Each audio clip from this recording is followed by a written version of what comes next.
Shalom Aleichem again, and welcome back to our Sunday morning shir, Hilchos Kivra B'Ein. Try to make it 9 minutes. So we're also holding now in the end of Chodesh Adar. We're holding Shloshim Yom Kodem L'Chag. We will try also to add in some of the halachas of Kivra B'Ein as they could apply to Hilchos Pesach also. So we're holding in the part of Shulchan Aruch that deals with the halachas of what a child is allowed to do when he sees a parent that was transgressing an Isser in the Torah or being over on the Isser Midrabanan. Right? Sometimes we have it that a person unintentionally is transgressing something or is almost transgressing something, and a child sees that a parent is doing that, so the child right away wants to tell the parent, hey, what are you doing? You can't do that. So the truth is there anything wrong with that? Is one allowed to say, you can't do what you're doing because they're trying to stop you from doing an Aveira, or that itself is an Aveira? So the Gemara in Maseches Kedushin Lamed Beis Amud Aleph, and as it's quoted and it's brought down L'Halacha L'Maisa in Shulchan Aruch in Yoredei Siman Reish Mem Sif Yud Aleph, it says over there that if a child sees a parent who is doing or about to do an Aveira, or something which is wrong, and they want to stop them, they're not allowed to say, it's not a covenantic thing to go and say, hey, Dad, you're doing something wrong. Rather, they should say it in a question form. Oh, wait a second, doesn't it say that you can't do this and that? Doesn't it say in our Torah that you're not allowed to do this?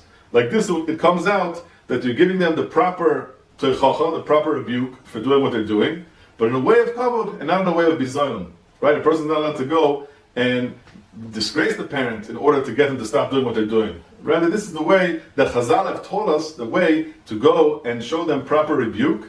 Like this, they will not feel so bad, and they'll understand that the son or daughter is trying to look out for their best interest and do it in a covenantic way. So that's the way it's brought down in Shulchan Aruch. That's the way it's paskin L'Halacha L'Maisa in all the halachos farm. Now, many cases come up. There's so many shilas. We'll try to speak about a few of them, but there's so many things that come up. Some that we can't give an answer to because it all depends on the situation. Some that we could. So we'll try to go through a few examples of what it means when a child bumps into a parent who is in the middle of almost getting themselves stuck into doing something which is forbidden to do.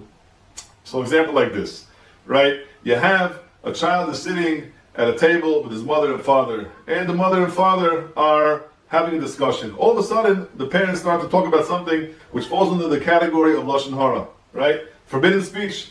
So there's a sif in the Sefer of the Chavetz Chaim which he writes that when someone is sitting at a table with his parents, even though it's his parents and they're speaking Lashon Hara, he should try to, B'derech Kavod, explain why this is something that we should not speak about, we should speak about something else, right? The same thing goes through a phone call. Sometimes a person's on the phone and the parents start discussing something which they are not allowed to listen to. So on the phone it's a little bit easier because sometimes you have no choice but to put your ear away from the phone, and every few seconds you go back and say, and you hope that eventually the conversation will end, right? It's not the most ideal thing, but al pi halacha, there's no heter for a person to go and listen to Lashon Hara. He can't go and do that, but at the same time, he also can't go and disgrace his parent as he's trying to get them to stop. So like the Chavetz Chaim explains over there, a person should try to do it in a nice way, to somehow get their conversation changed, whatever the case may be. Right? Also, we find the same idea is when a person sees that the parent is really going against halacha. Right? There's a question that came up.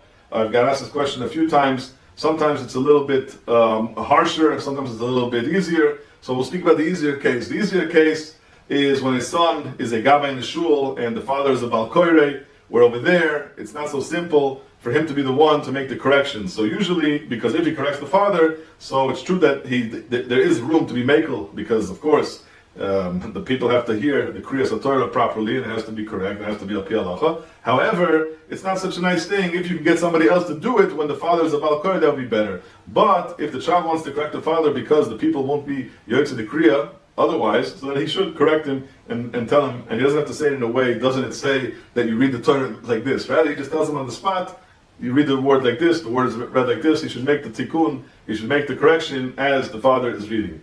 Whereas there's another case which was a little bit harsher, and this was a shaila that was asked about a gabbai in shul, or it could really be anybody else who's davening in the same shul as his father, and the father is speaking in all parts of davening which is written in Shulchan Aruch, that these parts cannot be spoken at all. People can't speak during these parts.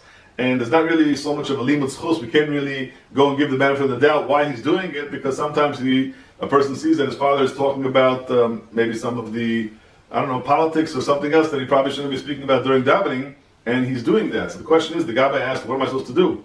The rabbi wants me to go and have a shul that has a regular situation of normal people who are davening during davening and talking when they're supposed to be talking, and davening is supposed to be davening. So what should I do? So the truth is, in such a case, it's not so simple, right? So we gave the eitzah that you should try to tell other people who are also involved in the conversation, try to hint to them that right now is not such a good time, we shouldn't really be speaking now, we should be focusing on davening, in a way that hopefully the father will hear it. But to go and tell the father to his face, especially in front of other people, that he's not allowed to be talking about davening, that's not a simple thing, and a person should be careful to not do certain things like that, because that could avoid, that could get into a situation where he will become a person who is disgracing his father, and that would be also. Therefore, try as much as you can, if a person is faced with a situation, try to hint to the father, and try to get the father to hopefully hear also that now is not the time for the speaking. Or of course, if you can get other people to say it, that would be the best, but hopefully nobody will ever have this shaila lemaisa, right? Hopefully that's the case. Anyways, moving on, we have another situation that also comes up, which we can't really give proper guidelines over a shir like this. Every individual case is separate, but many times we get the shaila asked where a child sees that a parent, usually it's by the girls, the girls want the mother to dress a certain way, so the child goes and wants to figure out how exactly they're supposed to tell the mother how to dress. This is a very, very, very difficult and a hard question to answer, but a person should know that these things come up, and this is something which needs to be addressed. And of course, I'm only mentioning it because it's very important to know that one shouldn't feel like they can just say whatever they want to a parent, because that could be very disgraceful, even if it looks like in their eyes that the parent is doing something which is not according to halacha. Okay. I'll move on to another halacha, which is a little further in the Simin. In Yoredeya, Simin Reish Mem, and Sivchav Hey, there's a very famous Gemara and a very famous halacha brought down in Shulchan Aruch, which is in regards to how much am I allowed to go and ask my parent to do services for me? What type of services can I do, and how much can I do it? So there is a halacha over there that's brought down that a person is not supposed to ask his parent to do service for him, waitering service, or any type of service like that, that is using them as like a servant.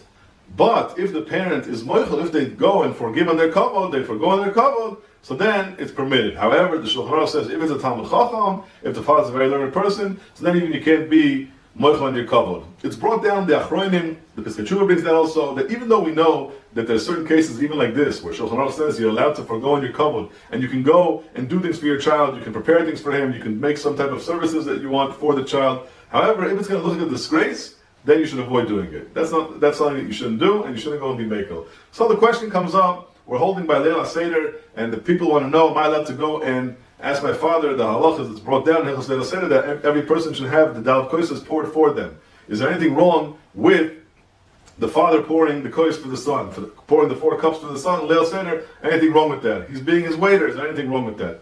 So even though it's true that is the custom, and that's what's brought down, however, you have to remember that this is something which could look like something which is a bizarre, something which is not nice, that he's doing a waitering work, even if it's the meaning of Leil HaSeder. I discussed the shayla with many Gedolei HaPoskim. A lot of them said, especially if there's other people around, definitely get them to go and pour it for you. Don't get the father to pour it for you. Some people say that if the father is pouring for everybody, so then it doesn't look like a bizarre anyway. So if that's the case, so then you could be mekel. But if he's just pouring for you because you're sitting next to him, definitely should be avoided. Ask your brother, ask your sister, ask your guest. That's something you should do. One last question before we end, until next week, is people ask all the time, how much do I have an obligation to go and spend my Leil HaSeder with my parents? How far do I have to go about this? So the truth is, it's not one size fits all. We can't figure out an answer that would be fit for every person, because every person has a different situation. But I want to point out, I spoke this over with a Goyen HaGadol Rav Avigdor Nebenzahl Shlita, and he told me like this. He said, listen, Leil HaSeder, there's a lot of mitzvahs to fulfill. Mitzvahs Kibbutz Avim is definitely one of them.